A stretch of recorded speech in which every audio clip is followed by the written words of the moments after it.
नमस्कार। आज एक बड़ा दिलचस्प सवाल है। क्या समय इंसानों ने बनाया है या हम बस उसे समझने की कोशिश कर रहे हैं? कभी सोचा है कि जब घड़ी नहीं थी, कैलेंडर नहीं था, तब लोग समय कैसे जानते होंगे? आज हम इसी वक्त की धारणा की गहराई में उतर रहे हैं। देखेंगे कि प्राचीन काल में बिना इन आधुनिक मशीनों के समय को कैसे मापा जाता था, कैसे महसूस किया जाता था। हमारे पास स्रोत के तौर पर समय आदिकाल से आज तक से कुछ काफी रोचक अंश हैं। तो चलिए शुरू करते हैं, बिल्कुल शुरू से। सूरज, चांद, तारे, यही थे शायद पहली घड़ियां और कैलेंडर, है ना? बिल्कुल। ये सोचना ही कितना अद्भुत है कि आसमान ही उनका गाइड था। हाँ, जैसे ब्रिटेन का स्टोनहेंज, हजारों साल पहले वो विशाल पत्थर, उन्हें इस तरह से लगाया गया था कि उनकी परछाई या सूरज की किरणें साल के खास दिनों पर, जैसे 21 जून या 21 दिसंबर, बिल्कुल सटीक जगह पड़ती थी। ये तो एक तरह का विशाल कैलेंडर ही हुआ। हाँ, और यहाँ दिलचस्प बात यह है कि कैसे इंसान की ज़रूरतें, शायद खेती के लिए मौसम जानना हो या कोई धार्मिक अनुष्ठान का सही समय तय करना हो, और साथ में उनका बारीकी से किया गया अवलोकन, इसी से अनजाने में ही सही खगोल विज्ञान की नींव पड़ गई।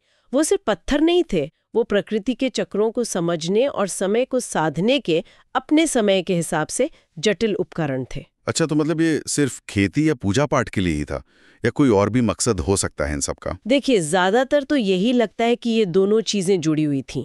मौसम का अंदाजा लगाना जीने के लिए जरूरी था, है ना? और सॉल्स्टिस जैसे दिन, उनका सांस्कृतिक और आध्यात्मिक महत्व भी बहुत था। तो ये दिखाता है कि समय की समझ उस वक्त जीवन के हर पहलू से जुड़ी हुई थी। सही बात है। और ऐसा सिर्फ ब्रिटेन में नहीं, अपने भारत में भी तो कोणार्क का सूर्य मंदिर है। वो तो जैसे समय को जीता जागता स्मारक बना दिया गया हो। उसे सिर्फ मंदिर कहना तो शायद अधूरा होगा। सुना है वो अपने आप में एक विशाल घड़ी की तरह काम करता था। हाँ, बिल्कुल। ये एक बेहतरीन उदाहरण है कि कैसे प्राचीन भारत में संस्कृति, धर्म और विज्ञान एक दूसरे में गुंथे हुए थे। मंदिर के आधार पर वो जो 12 विशाल पहिए हैं, वो साल के 12 महीनों के प्रतीक माने जाते हैं। हाँ, और हर पहिए में 8 मुख्य तीलियां हैं, स्पोक्स, जो दिन के 8 पहर बताती हैं। गजब। तो क्या सूरज की छाया से ही समय पता चलता था? बिल्कुल। कहते हैं कि पहिए की तीलियों पे पड़ती सूरज की छाया से समय का काफी हद तक सटीक अंदाजा लगाया जा सकता था। ये वास्तुकला के जरिए समय को रोजमर्रा की जिंदगी का हिस्सा बनाने जैसा था। उस वक्त इतनी सटीकता की जरूरत क्यों महसूस हुई होगी? मतलब क्या सिर्फ व्यावहारिक कारण थे या कोई गहरा मतलब भी था? मुझे लगता है दोनों बातें थीं। रोज के काम, खेती और खासकर धार्मिक अनुष्ठानों का सही समय जानना जरूरी था, और साथ ही ये शायद ब्रह्मांड की व्यवस्था के साथ एक तालमेल बिठाने का तरीका भी था। उस संस्कृति के लिए ये सब बहुत मायने रखता था। सही है। अच्छा, सूरज की बात तो हो गई, अब आते हैं चांद पर। चंद्रमा का वो जो चक्र है पृथ्वी के चारों ओर, लगभग 29.5 दिन का, अमावस्या से पूर्णिमा, फिर वापस अमावस्या, इसका क्या रोल रहा? हाँ, चांद का रोल तो बहुत ही अहम रहा है। असल में दुनिया के जो सबसे पुराने कैलेंडर माने जाते हैं, उनमें से कई लूनर कैलेंडर यानी चंद्र पंचांग ही थे। वो इसी 29.5 दिन के चक्र पर आधारित थे। अपना भारतीय पारंपरिक पंचांग भी आज तक काफी हद तक इसी पर आधारित है। हमारे व्रत, त्योहार सब इसी से तय होते हैं ना? हाँ, ये तो है। दिवाली, ईद सब चांद के हिसाब से ही होते हैं। बिल्कुल। तो चांद ने समय को एक तरह की लय दी जो हर रात आसमान में दिखती थी। समझना आसान था। तो क्या ये शुरुआती चंद्र कैलेंडर सौर कैलेंडरों से कम सटीक थे? मतलब मौसम वगैरह के हिसाब से? सटीक शायद सही शब्द न हो, उनका मकसद अलग था। चंद्र कैलेंडर छोटे चक्रों जैसे महीने और उनसे जुड़े रिवाजों के लिए बढ़िया थे, जबकि सौर कैलेंडर जो बाद में ज्यादा विकसित हुए, वो मौसम और खेती जैसे साल भर चलने वाले लंबे चक्रों के लिए बेहतर साबित हुए। दोनों की अपनी अपनी जगह अहमियत थी। अच्छा। और फिर धीरे धीरे कैलेंडर और व्यवस्थित होते गए। जैसे जूलियस सीजर ने 46 ईसा पूर्व में जूलियन कैलेंडर शुरू किया। हाँ। उसमें 365 दिन थे और हर 4 साल में एक लीप ईयर का सिस्टम था। हाँ।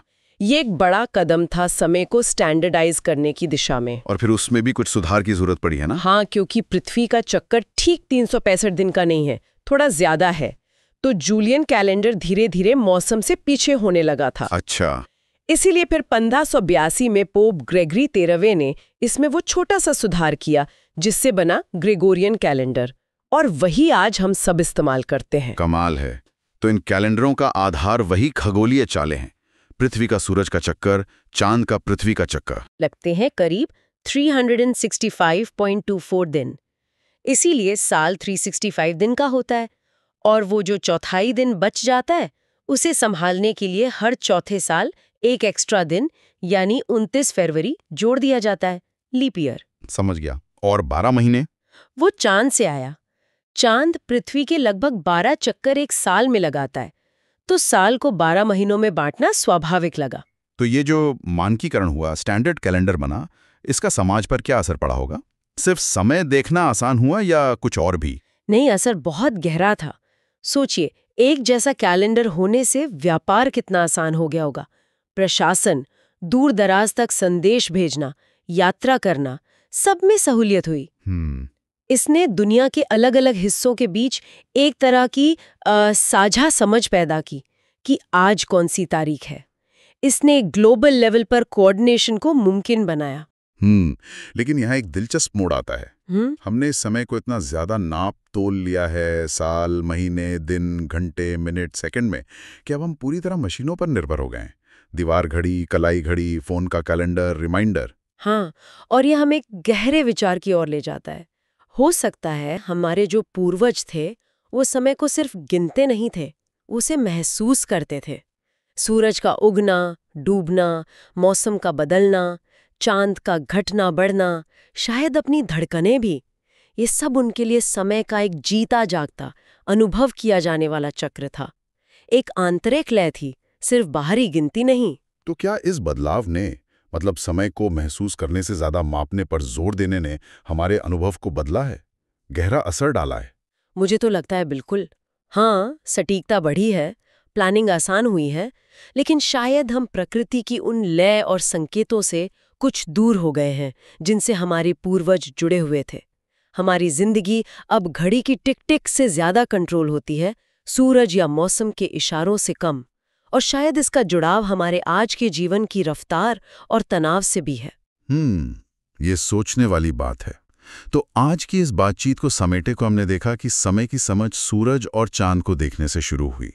स्टोनहेंज, कोणार्क जैसे उदाहरण हमने देखे। चांद के चक्रों ने शुरुआती कैलेंडर दिए। फिर पृथ्वी और चांद की चालों के वैज्ञानिक अध्ययन से जूलियन और फिर ग्रेगोरियन कैलेंडर बने, जिन्होंने समय को स्टैंडर्डाइज कर दिया। हाँ, अगर बड़ी तस्वीर देखें तो ये इंसान की जिज्ञासा की कहानी है। कैसे हमने अपने आसपास के ब्रह्मांड को देखा, समझा और अपने जीवन को उसके साथ जोड़ने की कोशिश की। ये प्राकृतिक लय को महसूस करने से शुरू होकर गणितीय सटीकता तक की एक यात्रा है। और जाते जाते एक सवाल हम सबके सोचने के लिए छोड़ जाते हैं। आज जब हम घड़ी देखकर कहते हैं अरे टाइम हो गया, तो क्या हम वाकई समय को जी रहे हैं या सिर्फ उसकी गिनती कर रहे हैं? क्या इस मशीनी समय की सटीकता ने हमें प्रकृति की उस सहज लय से, जिसे शायद हमारे पूर्वज बेहतर महसूस करते थे, कहीं दूर तो नहीं कर दिया है? सोचिएगा जरूर।